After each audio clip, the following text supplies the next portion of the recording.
Assalamualaikum warahmatullahi wabarakatuh.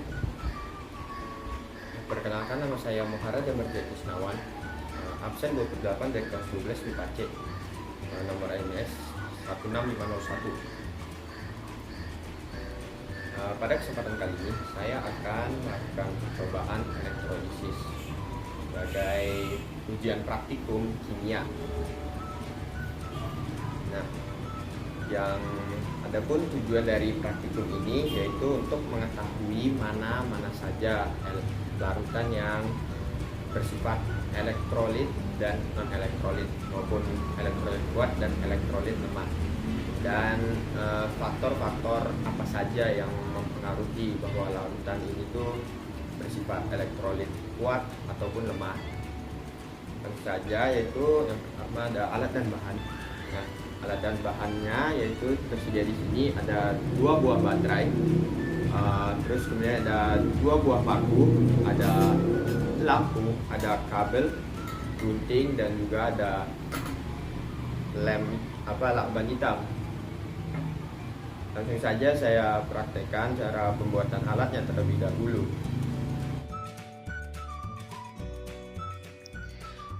Langkah pertama, ambil kedua baterai untuk dihubungkan antara kutub positif dan negatifnya, disambungkan dengan menggunakan lakban hitam atau selotip hitam. Yang langkah keduanya yaitu guntinglah kabel sehingga nampak kawat tembaganya, kemudian kaitkan pada lampu dan pada keliling paku. Setelah itu, sambungkanlah kawat tembaga yang masih ada sisanya di kutub-kutub baterai, yaitu kutub positif dan kutub negatif.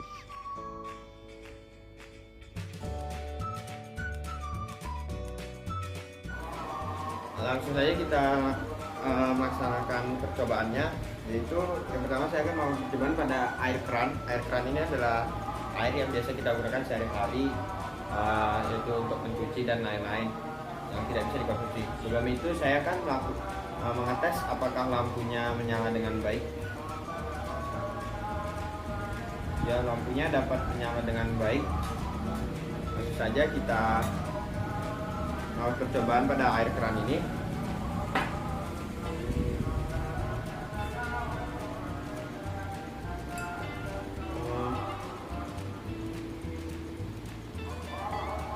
Seperti yang terlihat, tidak ada lampu yang dihasilkan dan tidak ada juga gelembung-gelembung yang dihasilkan.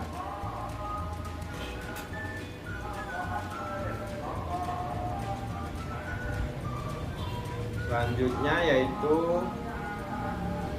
adalah air garam. Nah,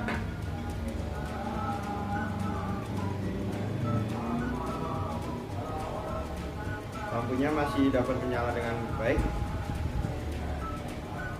Kita tes apakah ada sesuatu yang dihasilkan. Pada percobaan air garam dihasilkan lampu dan ada gelembung-gelembung di sekitar paku. Yang dihasilkan ada gelembung-gelembung, dan lampu pun menyala cukup terang. Kemudian kita lanjut yang ketiga, yaitu larutan air mineral. Air mineral ini yang biasa kita minum sehari-hari. Langsung saja kita coba.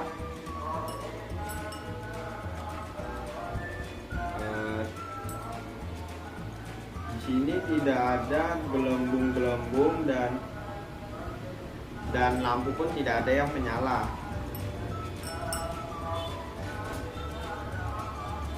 Kemudian percobaan yang selanjutnya yaitu air jeruk.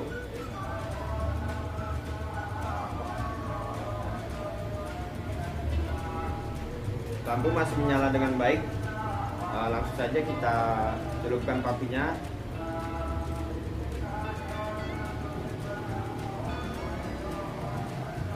Pada air jeruk ini dihasilkan sedikit gelembung-gelembung pada sekitaran paku, namun tidak ada lampu yang dihasilkan. Kemudian kita langsung ke larutan yang terakhir, yaitu adalah larutan air sabun.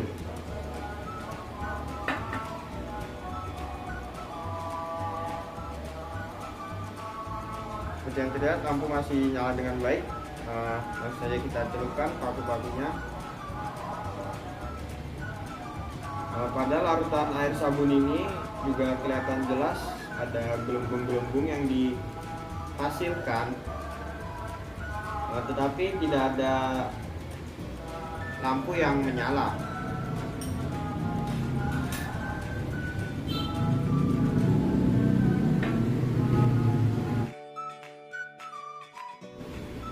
Jadi setelah tadi melakukan percobaan, kita mendapatkan bahwa air garam itu lampunya menyala dan ada gelembung. Kemudian jeruk dengan sabun itu cuma ada gelembung, dan air keran dengan air mineral itu tidak menghasilkan apa-apa. Nah, mengapa demikian? Karena larutan-larutan ini itu mengandungnya namanya larutan elektrolit dan non elektrolit. Jadi simpelnya larutan elektrolit itu adalah larutan yang dapat menghantarkan listrik, atau larutan yang di dalamnya memiliki partikel-partikel bermuatan, yaitu ion-ion positif dan negatif.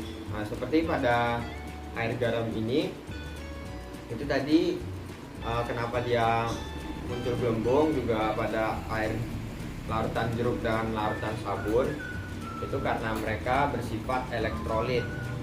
Ya, larutan itu mengandung ion-ion positif dan ion-ion negatif. Kenapa mereka dapat menghasilkan gelembung? Itu karena ketika ada listrik yang masuk gitu, maka ion-ion positif itu akan mereduksi dan ion-ion negatif akan teroksidasi sehingga menghasilkan gelembung. Tapi mengapa yang air larutan sabun dengan jeruk tidak dapat menyalakan lampu, sedangkan air garam bisa? Itu dikarenakan jenis dari elektrolitnya sendiri. Elektrolit itu dibagi menjadi dua, yaitu elektrolit kuat dan elektrolit lemah. Air jeruk dan air larutan sabun itu termasuk elektrolit lemah, di mana dia hanya terionisasi sebagian sehingga dia tidak mampu untuk menyalakan lampu. Sedangkan air garam itu dia termasuk elektrolit kuat karena dia terionisasi sepenuhnya. Contoh-contoh dari elektrolit kuat itu pun biasanya adalah asam dan basa kuat, sedangkan untuk elektrolit lemah itu adalah asam dan basa lemah. Namun mengapa air keran dan air mineral itu tidak menghasilkan apa-apa, tidak menghasilkan gelembung maupun tidak dapat menyalakan lampu? Itu karena mereka ini bersifat non elektrolit. Artinya dalam larutan mereka itu tidak ada partikel-partikel yang bermuatan atau tidak ada ion-ionnya, sehingga ketika dimasukin paku tadi itu tidak dapat menghantarkan listrik, sehingga mereka tidak dapat menghasilkan apa-apa. Baiklah, itulah kesimpulan dari percobaan praktikum dari saya.